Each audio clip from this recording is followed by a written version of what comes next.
One last question.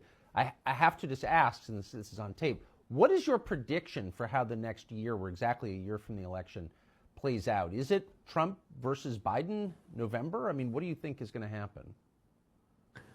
I mean, it seems to me like Republican voters have very consistently made clear that Trump is their candidate. I just wanted to add one point about this next year, which I think is so important.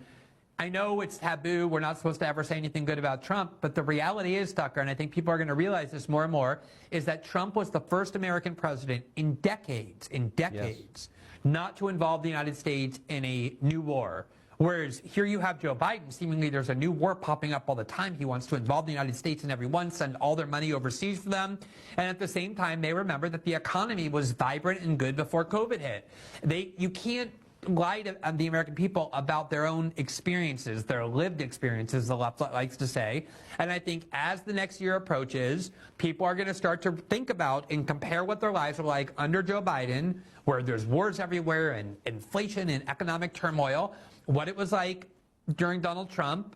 And I think they're going to be increasingly immune to the propaganda. And to me, I don't see anything in the Republican Party, obviously that can change, that suggests that they will abandon Trump. Now, maybe the one variable is that if Trump is actually convicted rather than just indicted and charged as he is now, maybe that will change Republican voters, or maybe that will change the electorate as a whole. I don't think so, though, because I think they look at this judicial system. There's nothing that Trump did that feels like a traditional crime. It's not rape. It's not murder. It's not embezzlement. It's not bribery. There are these very kind of technocratic and obscure crimes he's accused of having committed. And I just don't think that most Americans think that the former president should be imprisoned for anything like that. So if I were a betting man, I think the odds look pretty good for Trump. I think you're right. I've never sent money to a politician, but if Trump is convicted, I'm sending him the max. I think a lot of people feel that way, just as a middle figure. Glenn Greenwald, thank you so much.